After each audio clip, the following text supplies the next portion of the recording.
Video games always capture moments that we can never forget if we were the player.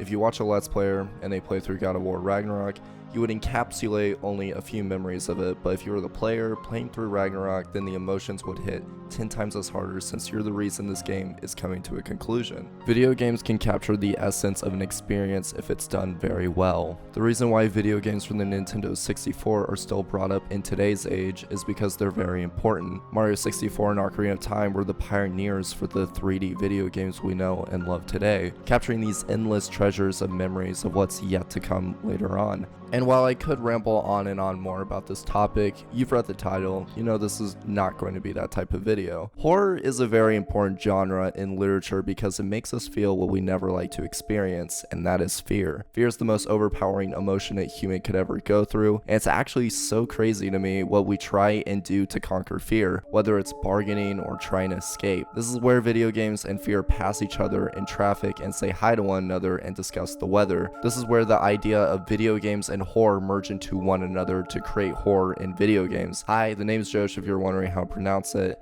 and I love horror media. I love it so much. When I was younger on YouTube, I looked for the creepiest, most unsettling areas, creatures, and moments in video games. Today I look back in memory lane to discuss the scariest moments I've experienced while playing a video game. This could be from either a horror game or just a scary moment from non-horror games. It really doesn't matter. What matters is the scare factor and how memorable it was for me. And with Halloween on the rise, I thought it would be nice to discuss the top 10 scariest moments in a video game, personally for me.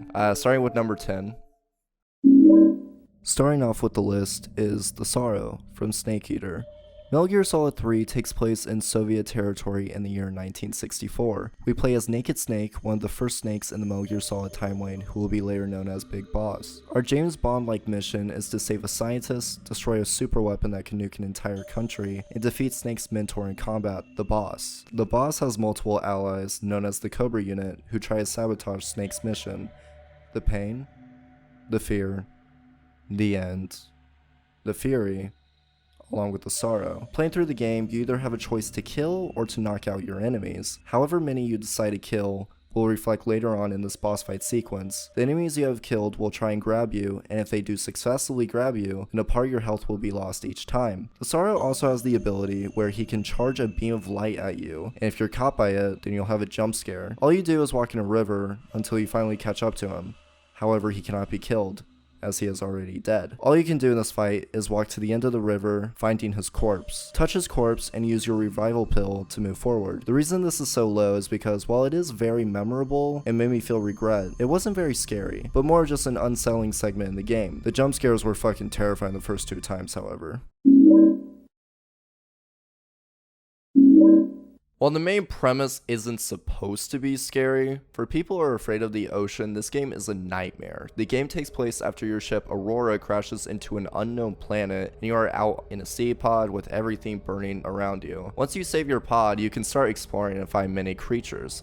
This was one of the first games I played once I had gotten a gaming PC, and while I never finished the game and probably never will, I'll still cherish the memories I had with it, at least most. If you venture off too far away from where your objectives are, hell, if you try and find parts for a Cyclops, which is only near the wreckage of the Aurora, then you will soon find an entity unlike any creature you have ever seen previous in the game. This is the Reaper Leviathan. The Reaper Leviathan is a terrifyingly fast enemy that can easily take you to the reload your last save screen if you're not careful enough. Even if you have 80 health remaining, you can still be one-shot if you are grabbed. This enemy is not just terrifying because of your perspective, but lore-wise, it's known that the Reaper Leviathan is responsible for the destruction of the Deep Grand Reef Degasi sea base, whatever that is. I never got to that point. However, I would not consider the Reaper Leviathan to be the most scary. Feast your eyes on the horrifying Ghost Leviathan. I remember the day I stopped playing Subnautica. It was in the springtime. I was just exploring, and once I had acquired the Cyclops, which is this huge submarine, I jumped in and took myself to, I think it was east of the map. This bad boy could go 500 meters below, so I used that towards my advantage until there was just darkness, complete darkness. What I didn't know at the time was if you traveled exactly 8,192 meters in any direction, you would be in the crater's edge. The crater's edge is this Keter zone in Subnautica. Every 30 seconds, if you just keep traveling forward, a ghost leviathan will spawn behind you. These enemies are apparently not even the strongest enemy in the game, but every 30 seconds hanging out on the crater's edge, another ghost leviathan would appear. This may seem fine and dandy, however all there is in the crater's edge is nothing but darkness and more sea in front of you. While the ghost leviathans are probably not the most intimidating and aggressive enemy in the game, it's the scariest enemy in my opinion, since I'll never finish the game. The Souls games are known for its gritty and depressingly dark atmosphere, along with its hard combat and difficult bosses that are mentioned at least once in a top 10 hardest bosses of all time list. I love the Souls games, and I've had a lot of scary moments playing them. For example, having absolutely little to no Estus at all for the first time traversing Tomb of the Giants in Dark Souls 1, just a pitch black cavern with giant skeletons and skeleton dogs trying to kill you, wandering into Irithyll Dungeon in Dark Souls 3 having no idea where to go with many fucked up looking creatures, and the jailers who can brand you make you lose a lot of health. If you have watched me over the years, then you may remember when I talked about how hyped I was for the Demon Souls remake. Talk about is of course Demon Souls. Yes, you've heard me right. Demon Souls is coming. It's a remake, and it looks great. Anyways, you would know from that video that I love Demon Souls, and I still do. I think the PlayStation 3 game is honestly far more superior in atmosphere than the PS5 version ever was and ever will be. Do not argue with me. This game is very important in gaming in general, especially since it's the reason why Dark Souls is alive, and it's also the reason why Elden Ring was ever developed in the first place. Demon Souls matters, but that's another video on its own. In Demon Souls, you are transported to the Nexus, which is this hub area where you can fight powerful demons from these archstones. Touching an archstone gives you an area to teleport to, whether you finished it or not. There are 5 archstones in the game: the Bolitarian Palace, Stonefang Tunnel, Tower of Latria, Shrine of Storms, and the worst archstone objectively, Valley of Defilement. Each archstone has 3 areas you can traverse, excluding the first archstone being 4. The first boss in Shrine of Storms, the Adjudicator. The Adjudicator's theme is creepy as hell upon entering the Floodgate, as all you hear is an eerie 3-second violin or something like that. But the dude is not scary once you know exactly what to do. The second area for the Shrine of Storms is probably the scariest in the area, especially since you have the Grim Reaper summoning multiple goons to kill you. However, nothing scared me as much as the first time I traversed through the Tower of Latria. The Tower of Latria is a prison filled with holes in the floor, dozens of mind flayers screaming, and someone asking you to help them, along with a few traps. Sometimes while trying to escape the prison, you can hear a woman singing, and it gets louder, and when you get closer to her cell, upon entering her cell,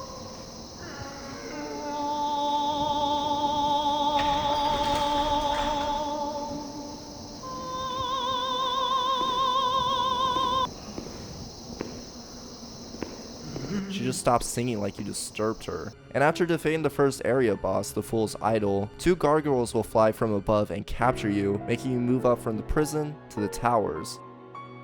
In this area, expect a lot of narrow spiral staircases and a bunch of gargoyles. At some point, you'll have to go down into the swamp and fight a few man centipedes, which are creepy in their own way, and even if you slice their head off, they'll still crawl like they were still alive. Another interesting character in this area is Yurt the Silent Chief. If Yurt's released from his cell, he will kill NPCs such as Frake and Urbane's followers in the Nexus, and then he'll come after you next. Also, there's a huge beating heart in the main tower, and you have to break the chains that bind to get to the boss, which, fun fact, is the first duo boss fight in any Souls game ever.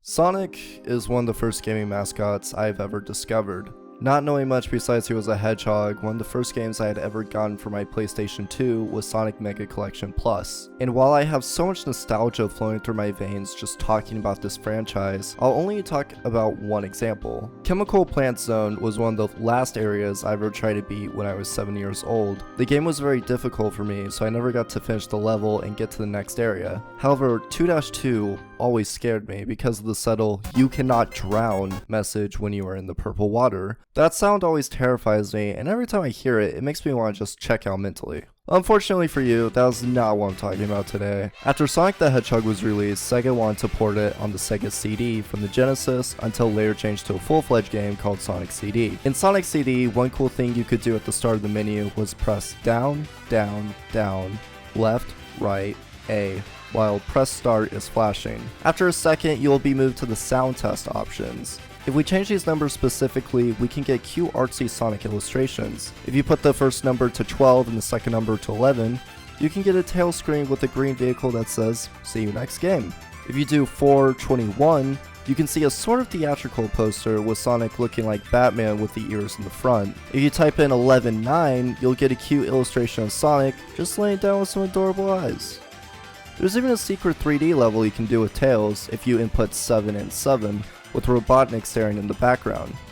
There's a lot more I haven't mentioned, but all of them overshadow the most creepiest Sonic thing I have probably ever seen.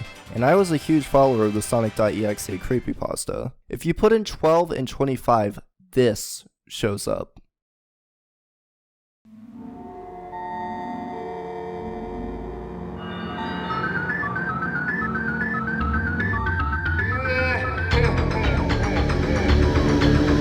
"24 Sonics," or Sonic Imposters, appear with the Japanese text translating to "Fun is Infinite" with Sega Enterprises. Majin. Now, this would be fine and dandy until you realize Majin, translated according to Google, is evil spirit / demonic god / demonic person / demonic being. This is very creepy, and I still think about this face to this day. However, Majin was a nickname given to Masato Nishimura, the landscape developer for Sonic CD. Sega has also stated that they did not mean to make this look scary, and we're actually going to use the European / Japanese music for the screen, which sounds like this. The reason why this is so high in the list when it could be right next to Pokemon X and Y is because this was a whole lot memorable when I first saw this. I was an internet kid, so I obviously knew what I was doing when I saw this, but this image still gives me chills sometimes when just thinking about it, along with the song behind its eerie background. Even though the urban myth is over, and that obviously the devil wasn't helping Sega, it still makes my 11-year-old self piss my pants each time I see it. The Elder Scrolls games are home to gaming's most creepiest and ominous characters, creatures, or areas to date. There's an entire side quest in these games where you can play as an assassin in the Dark Brotherhood. After killing every member of the Dark Brotherhood in Oblivion, Lucien Lachance is conspired to be the traitor and is later killed by the Black Hand. It's later revealed that this guy, Matthew, actually betrayed everyone because his mom was killed by the faction long ago, and so he sought out revenge. While the Dark Brotherhood is a good candidate for these types of lists, I think I would rather go with the Ash creatures in the Elder Scrolls 3 Morrowind. Ash creatures are horrific monsters that can be located in the Red Mountain, but can also be found in 6 house shrines. Actually, the first place you'll encounter these guys are most likely by Caius Cosatus because a quest was given to you by him. He explains how this quest will be very dangerous and you must be careful with this task. He tells you that a patrol in Fort Buckmoth discovered this shrine and encountered a priest known as Dagoth Garrus. Garrus killed the entire patrol besides one person who was contracted with Corpus. If you don't know what Corpus is, by the way, Corpus is a disease created by Dagoth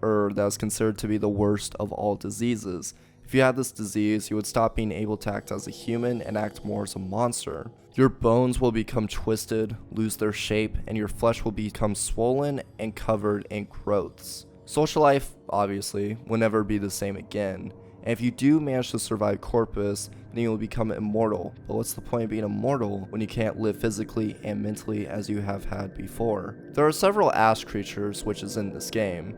There are the Ash Ghouls, which are the most common out of these. The Ash Ghoul has no facial features, but instead is replaced with what seems to be a tusk or a parasitic worm. The Ash Slave, which honestly is probably not even that scary, but here it is. And then you have the Ash Vampires, which, like I said before, is not scary. It kind of just looks like a pale dark elf. But then we have the Ash Zombies, which are exactly what the Ash Ghouls look like, except they don't have the tusk/worm-like feature on its head. All it has is a hollowed out skull.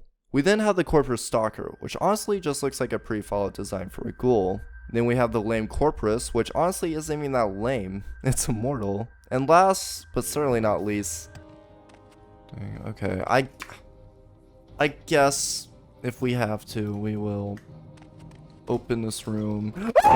The Ascended Sleepers. And, oh, I'm getting a call. Hang on. Okay, I'm back from the call. Sorry about that. My legal team has just told me that I need to stop talking about this game, so I will.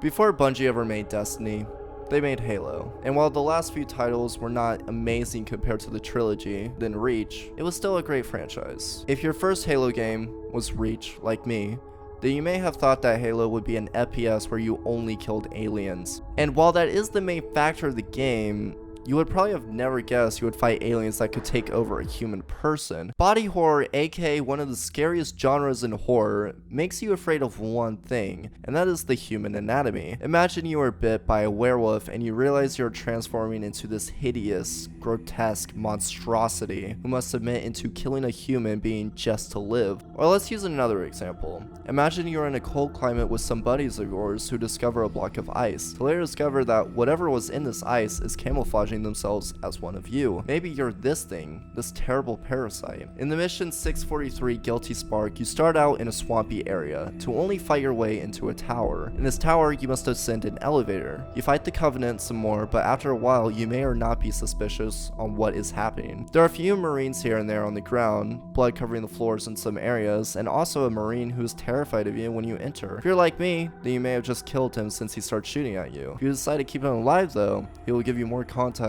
on what he's so scared of. Stay back! You're not turning me into one of those things! I'll blow your brains out! Get away from me!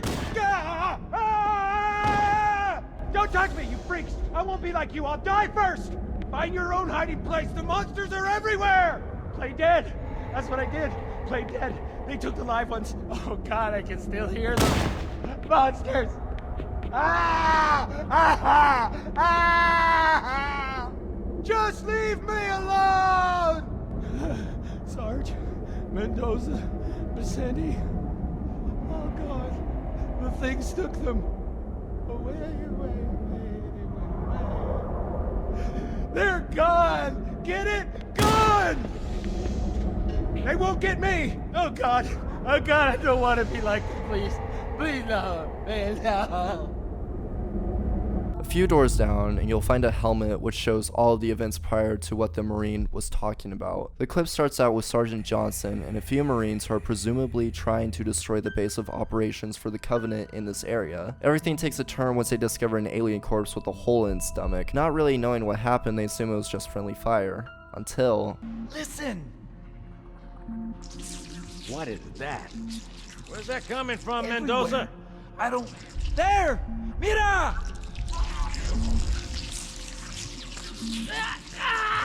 Hold still! Hold still! Let him have it!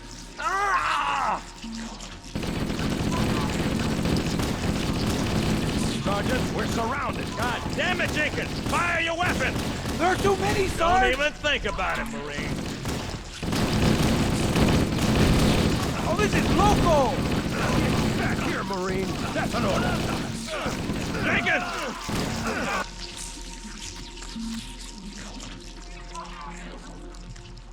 After the recording stops, a huge group of these parasites reveal themselves to Master Chief, and while the small bugs aren't really that scary, the brutes that appear after that is why it's on the list. These creatures, known as the Flood, can become the host of a life form in just a matter of seconds. These enemies are very fast, can jump super high, have a crazy amount of strength to them. Later on, they can even adapt like a human and even use the guns the Marines or Covenant were using. From fighting aliens to survival horror, this mission was terrifying, to say the least.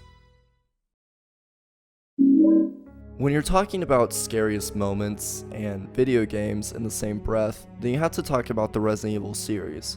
While I didn't particularly enjoy Resident Evil 8, hell, I thought it acted more like Resident Evil 4 than Resident Evil 2, I can't deny that the House Beneviento segment got to me, specifically the basement part. After using the 4-wing key, walking in the snowy climate, you may already notice a few dolls just laying around. Maybe they're just laying on the ground. hanging in trees, or quite possibly on a tombstone for someone named A. Benevento. You get a hallucination, or the actual Mia, luring you more from the safe zone and moving closer to a Victorian stylized house. Once inside, you'll notice even more dolls, and I'm just gonna preface this now. I hate dolls. Back when I was younger, I had a really bad obsession with Goosebumps, and when I mean a really bad obsession, I mean watching Goosebumps until I threw up in the middle of the night because I just couldn't sleep. You may be thinking, oh, so you're really scared of Slappy from Goosebumps? Unfortunately, that is not why I threw up. It was because of My Harriet's Adventure, but I did own all 3 books of the original Slappy trilogy before really Stein butchered the character by making Chucky-like sequels after sequels. That's not the point. The point is this. This scared the fuck out of me. I remember asking my cousins about Night of the Living Dummy Part 3 when I was staying over. Tell me in very great detail what the ending was. Watching the episode a few months later didn't really scare me as much my imagination did when my cousin was telling me. That ending scared me a lot. It didn't help that my cousin's mom left 10 of her Victorian era styled dolls in the room I was staying in. This made me almost shit myself trying to grab a glass of water from the goddamn sink. So yeah, dolls. They're quite scary, especially when I was young. Am I still scared of them? No idea, but this does not mean to put Victorian dolls in my house. Eventually you'll go down and find the doll from the painting on a chair with the jar of Rose, your daughter, and you have to collect. It's a weird fucking mechanic. You have to collect like a remnant of Rose for some reason. I don't know, this game was not fun. You will then be disarmed and have to solve a puzzle that involves a mannequin, and after doing so you'll find a well. I'm sure climbing down this will have no consequences.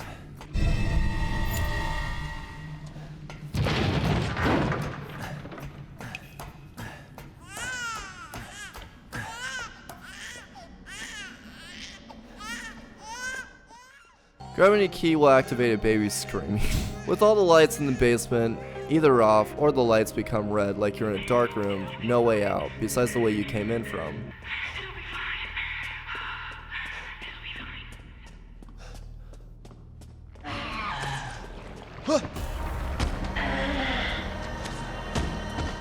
I hate this game so much because it can pull off moments like this, but make almost everything else action oriented, like they didn't make Resident Evil 7 for the sole purpose of recreating the survival horror aspect.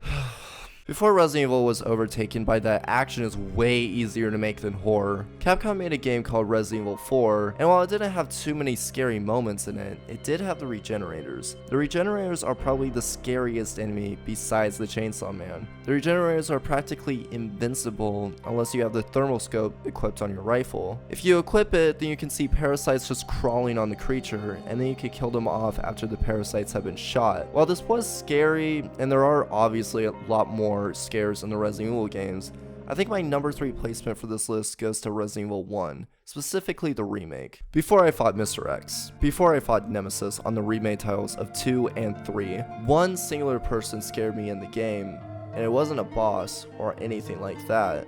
It was Lisa Trevor. Let's say you, yes you, were taking a walk outside at night, and all you heard were the local bugs giving you a jazzy performance and a few dogs saying goodnight to one another. Then you see in the distance a cabin.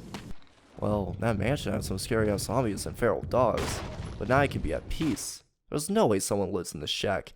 Hell, it looks abandoned. Upon entering the cabin, you notice a fireplace with fresh wood, but the typewriter in a bedroom is a note. Okay, I have no idea what any of that said or why this person is illiterate, but okay. Yo, a crank, I'll take that for my 8-item inventory. Oh, a woman. And that's really what happens. You escape and the segment is over. What's the most terrifying thing about Lisa to me is her wailing and moaning. Don't get me wrong, she's creepy and looks downright horrific in her appearance, but when you try and just leave her grasp in a small ass area, it gets pretty intense. Another factor that makes her completely terrifying is she's invincible. Any bullet, any slug would just phase through her like it was nothing. You can stun her for a little bit, but it's only for a little bit. One last thing about Lisa, she has mommy issues, but don't get me wrong. This place will always haunt me though, and this isn't even the last time you see her. If you really want to, you could keep Barry's gun and never give it to him, and he would be killed by Lisa since he would have no way to defend himself in a later segment. It's actually crazy how this game made so many groundbreaking ideas in just a short few hours of game time. Maybe I'll talk more about this game some other time, who knows? Oh, right. I was going to originally talk more on her depressing backstory, but I feel like I can never give her backstory enough justice. It's too good to read out loud, so just watch a video on her or go to the wiki and look it up.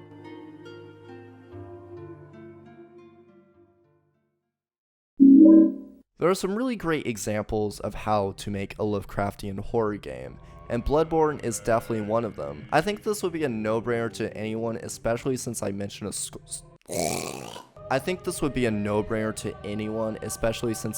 Souls games a few entries back. At first the game looks like a werewolf fighting game, but then it becomes so much more. After defeating the stupid fucking RNG spider Rom, the night sky changes from a black sky with the moonlight in the way to a purple incandescent night sky with the night looking like it's a beautiful dusk.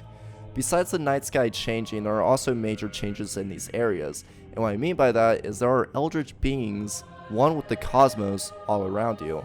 Hell, if you have enough insight, you'll be transported to the DLC area where you can fight the Great One Cause. Okay, this is not true. I'd just like to say, two things are wrong in that statement. You do not need insight to get to the DLC, and also you do not fight Cause straight off the bat. That is the final boss in the DLC. I just wanted to say that just to clarify, because I know I probably sound a little confusing at certain points in this video, so I'm very sorry about that, but I just wanted to clear everything up. Anyways, if you're still here, by the way, thank you for watching. I really do appreciate it. That's all I want to say. Bye. Wait, no, she's dead. The Orphan of Cause. Even before fighting the One Reborn, there are new locations to be discovered in this abysmal of a nightmare. The first one being Yosefka's clinic. Before leaving Yosefka's clinic, she tells you that if you ever find any survivors out during the hunt, then you can invite them to stay at the clinic as a sanctuary. She even aids your quest and gives you Yosefka's vials, which gives the players 70% of their health back. Yosefka has a little secret, however. If you travel to the Forbidden Woods, go to where these dogs are in these cages, take a left, and climb a ladder in a poisonous cave littered with some scary ass enemies. You are then taken back to the first area, but outside where you couldn't go before. Open the shortcut and take the ladder going up, and you'll be able to get to the second floor of Yosefka's clinic. Once inside, if you find any survivors and told them to hang out here instead of the cathedral ward, then you will soon find out that a Yosefka imposter has performed live experience to them to transform them into celestial beings. A celestial being will have Yosefka's blood vial on them to confirm that you killed the real Yosefka. So where's the imposter Yosefka? She'll be on a gurney,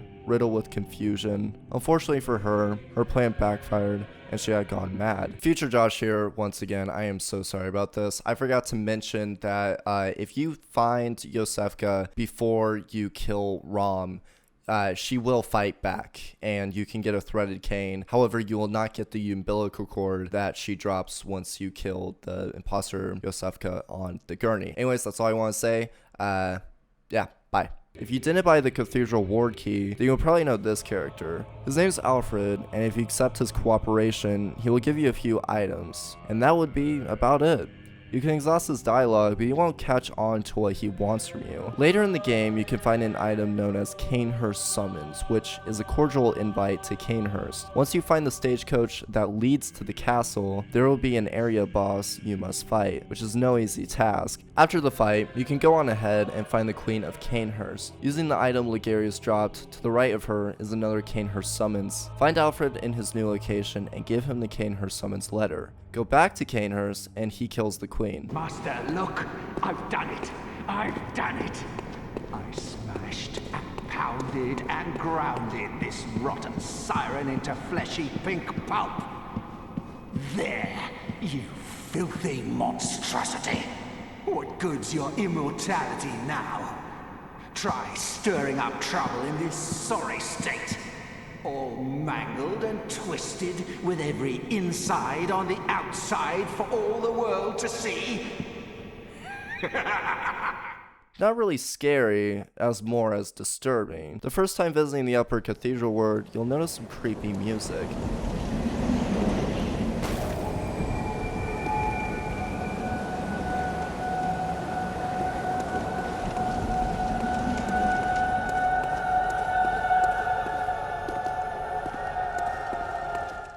ironically known as Soothing Hymn on the Bloodborne OST.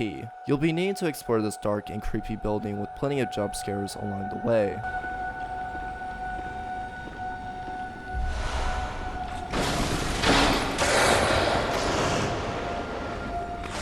Even after that happens, you'd still not be prepared for the next jump scare.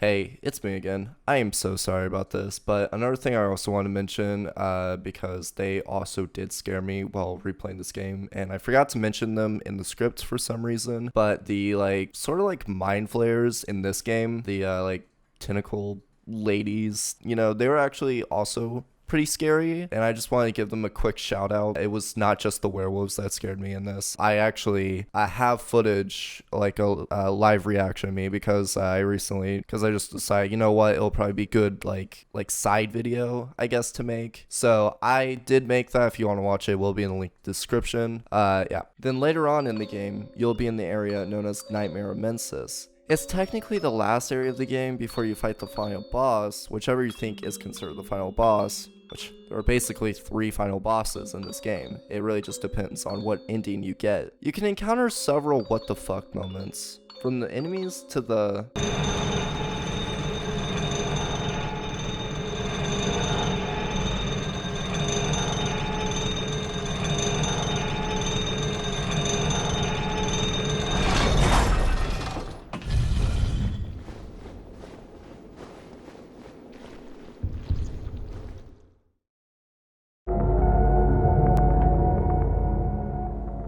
Alright, you sat here for a good half hour. You sat here just to find out what some random guy on the internet thinks the scariest moment in a game is. And this may be bias or this may be lazy writing to you, but I stand by this. The entirety of Manhunt.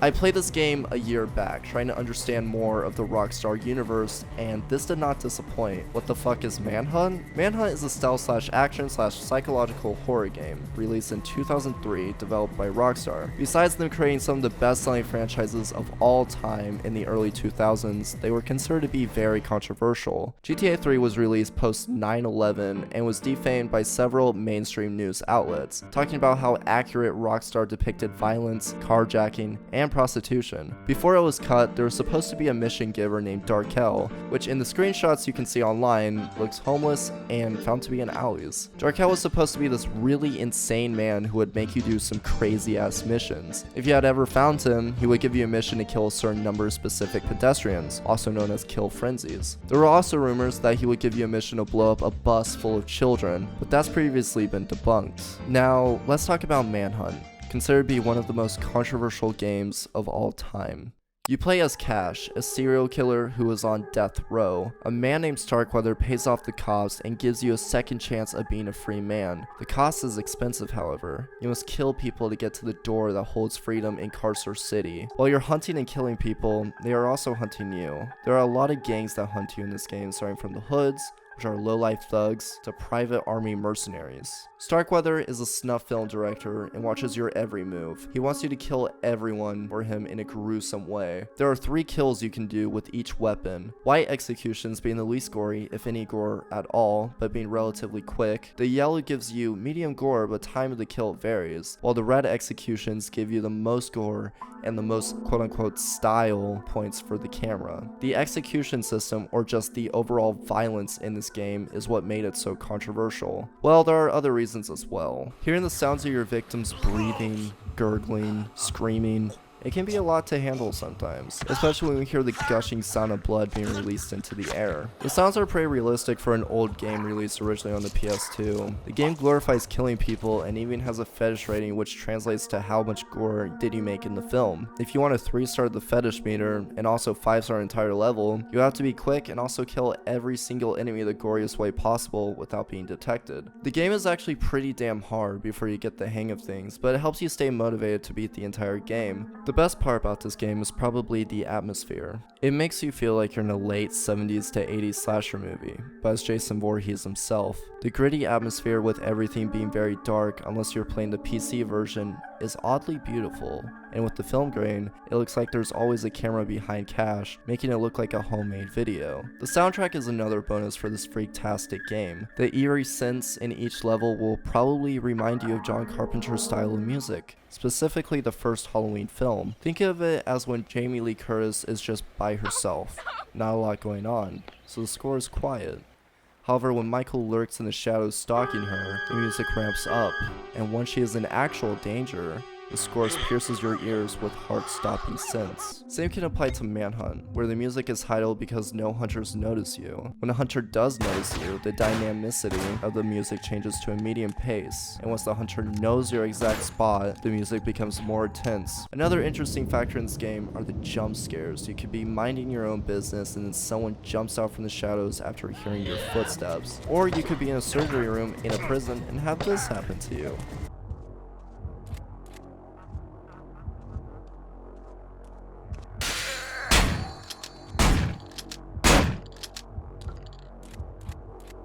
The game makes you stay on your toes while you're being hunted. Besides the hunters, the other threats in the game are other snuff actors, the most notorious ones being White Rabbit and Pigsy. White Rabbit is a man dressed in a rabbit costume who is one of Starkweather's close actors. Out of any of his cronies, he probably gets the best treatment. Being in 2 films already, he shows up in Cash's movie. The goal for him is to kill you. The rabbit's technique is to lure his prey into traps or ambushes, which he tries to do to you. Then we have this.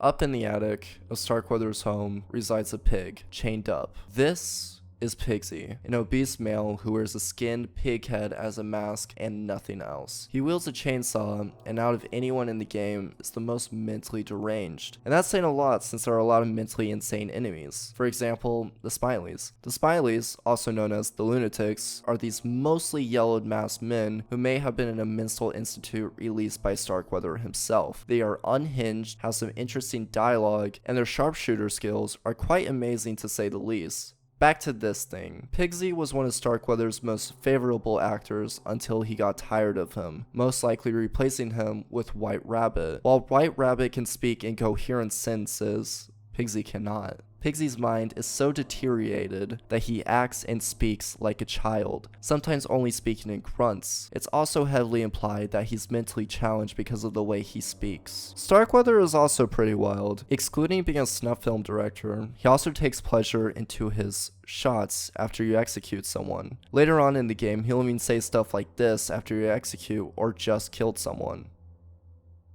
So you're not resting on your laurels, but I haven't got stiff for a while. So step it up a little. Oh man, that was good. Oh yeah, that's the stuff. Phew! You're getting me all flustered here. You're really getting me off, Cash. Great action. I mean it. This is hot stuff. Jesus, Cash, that's the money shot. Huge credit to Brian Cox, by the way, as he was the voice actor for the Psychopath.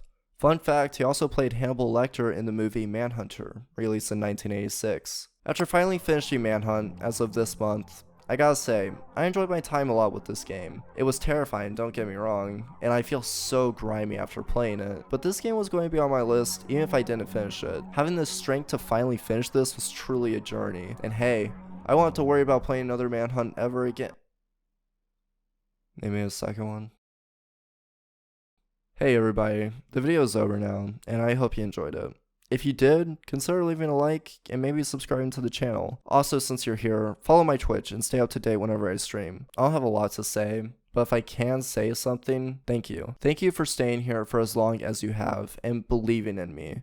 I couldn't have done any of this without you guys, and I want you all to know I am very appreciative for you guys. Sorry for not uploading any other videos since almost 3 years. A lot has happened in my life, and I never really wanted to make a video until I was fully okay. And I think in the current moment, I think I'm doing relatively well. It was hard and unmotivating to do YouTube for a while because unfortunately, my mom passed away a week after I turned 18. She had a pulmonary embolism, and sadly, she didn't make it that night. It's been a hard few years, and I didn't know when a good time to tell you all this would be, but I wanted to address this on the newest video I actually had finished because, trust me, I wanted to get back to YouTube. I made dozens of ideas for videos and even implemented them on scripts, but it was tough. The tough part being the what do I do next question. But with all of that out of the way, just know that I'll be back real soon. You have my word, and if I don't upload in the next 6 months, so basically April, then you may unsubscribe. But I'm confident I'll upload another video before then. Anyways, everyone, take care. Expect big things. My name is Josh if you forgot how to pronounce it, and I'll see you in the next one. Stay safe out there.